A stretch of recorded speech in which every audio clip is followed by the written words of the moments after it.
still on? So not off. There we go. Thank you, Trinity. Good morning. Surprise, surprise, David's not here. Yeah. He was gone last week. He'll be gone for another couple of weeks for a sabbatical.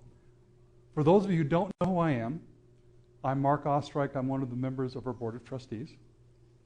I've been a member at Unity for a little while.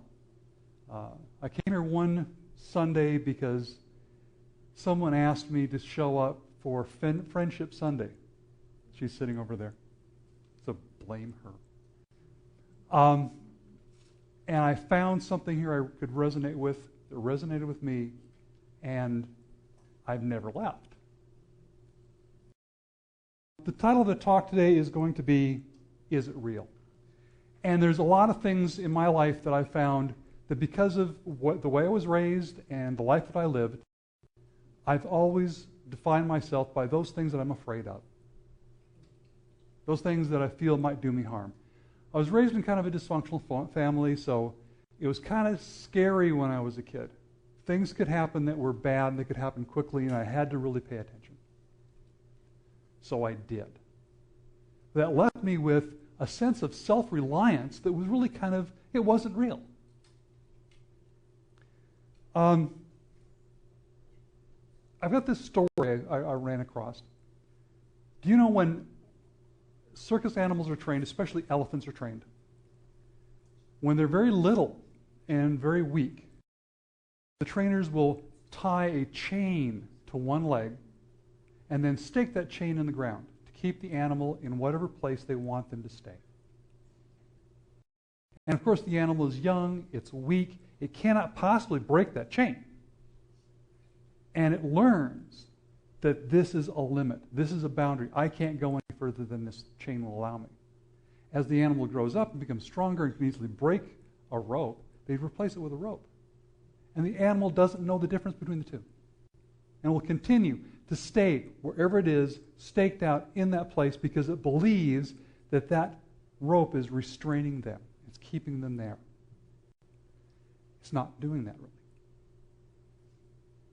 In my life, I felt that too. In my early years, my 20s, I had a pretty good self. Things were going pretty well. I was successful in the business that I was in. I should have been pretty happy. But I wasn't. I wasn't unhappy. I wasn't depressed. I wasn't melancholy. I just didn't feel like my life amounted to a whole lot of anything. And I remember one particular day, I had been speaking to my mother, and she'd just retired at that point. And she was telling me all the things that her and my father were doing, how they were enjoying their retirement, enjoying the things that they were doing, and the clubs and activities they were involved in.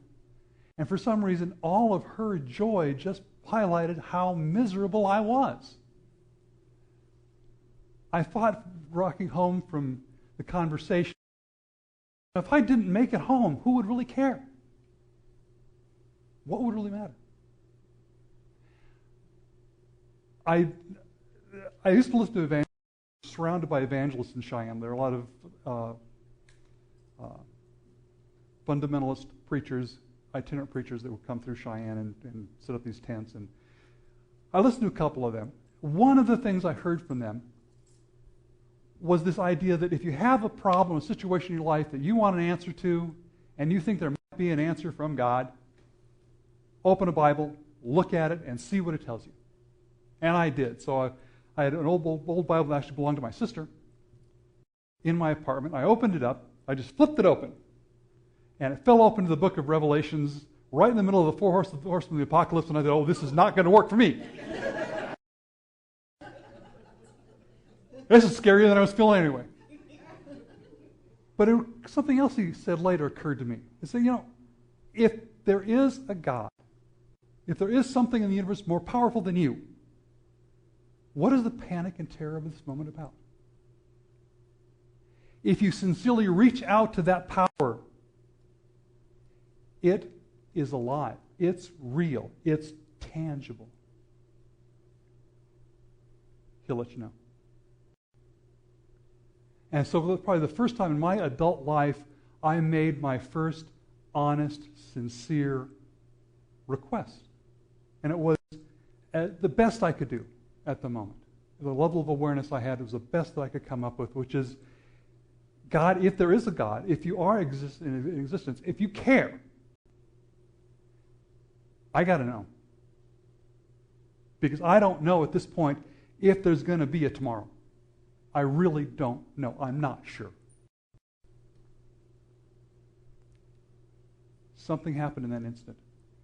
And as I've reflected back on this moment over the years, it was absolutely perfect. I felt a sense of peace, safety, a lack of loneliness. I wasn't alone. For the first time in my adult life, I was not alone. And overwhelmed me. And I realized that's the perfect answer. That's what I was asking for. Is there a chance to what this life is for means more than just a job and some things to do and a little bit of... Is there something more? Is life real and really important or not? And it was. And that's when I decided to respond.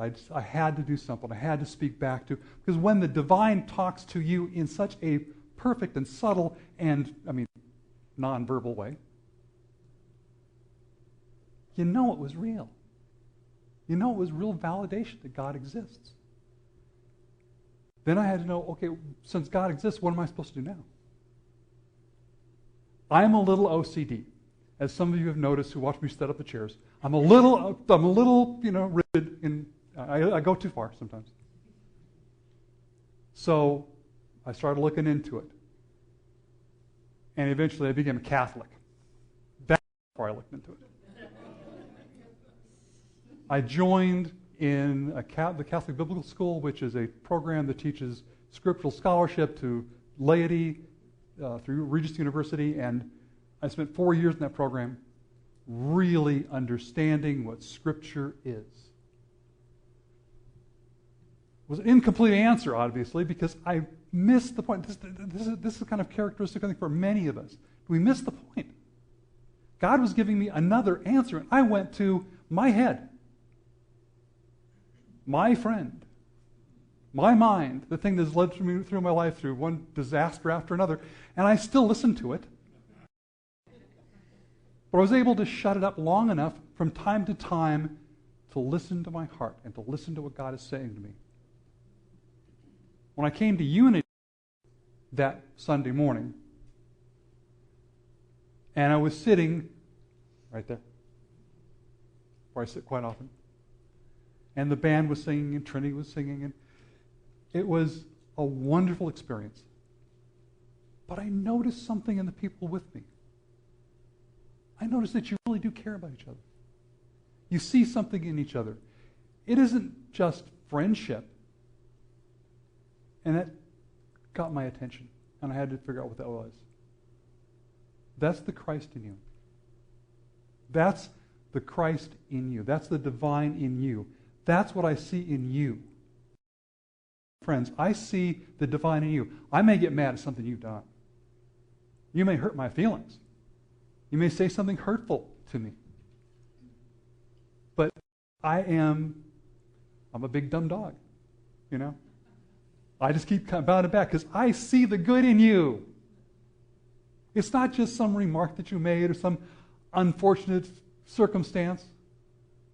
There's a Christ in you that lives in me as well.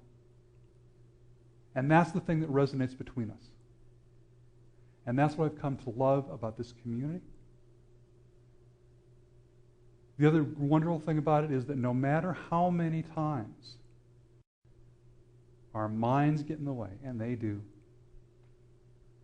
we love our minds. We're going to do a mindful meditation after the talk. And one of the things I noticed during mindful meditation was what my mind does. It's the mechanics of how your brain works. I was at a center doing mindful meditation. I'd been there for probably 5 or 10 minutes. One of the other people who were in the room with me got up, walked out of the room. And my mind immediately says, I bet he's going to the bathroom. I said, wait. There are a lot of things in this center. Come on. I mean, there are other rooms, there are other activities going on. He could be, maybe he's taking a phone call. Why does my mind think it knows everything? It doesn't know anything. All I know is the guy got up and left the room. Scant few minutes later, he comes back in the room. And you know what my mind said? That was quick. I bet he didn't wash his hands. I mean, this is how this conflict continually goes on back and forth. If you're able to step back long enough and listen to how your mind works, you realize that this is the mechanics of the mind that we live in. Where we really live is in our hearts. This is where we really live. And this is where we need to stay. So is it real? Yeah, this life is real. This moment is real. You're real. I'm real. And we can really make a difference if we stay in that reality.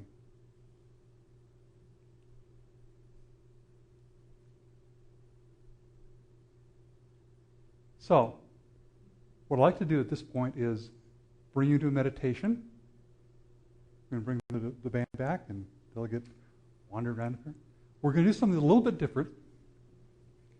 I'd like you to try, again, this is a laboratory. We get to do things and see if it works for us. This is an exercise in mindful meditation. So, find a comfortable position in your chair. Feet on the floor, just a respectful, alert posture, not necessarily, not real rigid, but not really lazy either, just kind of in between so you're comfortable and at peace in your chair. Allow your head to stay upright. You can leave your eyes open if you wish. It's how I choose to practice, but you can close your eyes or open your eyes as you prefer. I'd like you to begin to become aware of your breathing. Not large breaths, not small breaths, but a steady inhalation, exhalation. Inhalation, exhalation. It's said that we ride our breath into meditation. We ride our breath into that sacred place where we're alone with the divine and the energy of the universe. Become aware of how that air feels as it enters your body. Is it cool and refreshing? And as you exhale, send along with it the tension, the anxiety, the fears that you may be holding. Bring that breath in. Allow it to cleanse your body. Let those impurities in thoughts, in energy, and action go away. Notice the tension in your body. Notice how it feels to be in your body in this place. If you have your eyes open, look at the world with soft eyes. Don't focus on anything in particular. Just allow the world to be as it is. Notice the music. Notice how that feels to hear. How does that make you respond? What kind of emotional response does that bring up in you? You'll have thoughts. Notice the thoughts and let them go. Notice that, oh, I forgot to put something on my grocery list. Don't worry about it. It'll come back. Every thought has its own energy and purpose, and if it's meant to be, it's going to come back. Let it be.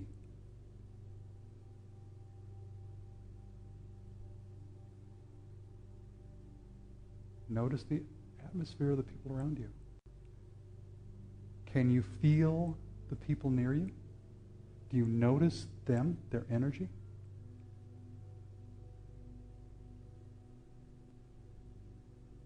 And let it go. Again, thinking will always come up. Thoughts will always occur. Notice the thoughts and let them go. Imagine there's a river flowing in front of you. Peaceful, gentle, flowing river. Allow the thoughts to follow the flow of the river as they go downstream, and let them go.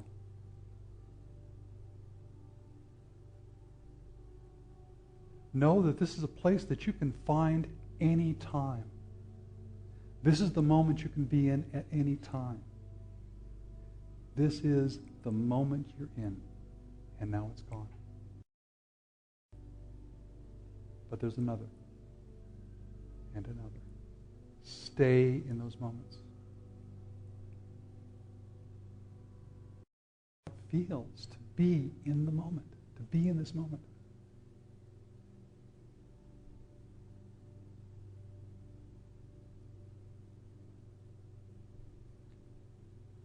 As we come back from this state and begin to awaken and take in another deep breath and come to full consciousness, remember how this feels. Remember that this is right at your disposal at any time. In a stressful situation, you can bring this back and you can be in this peaceful place again. So, as we come out, let's join in singing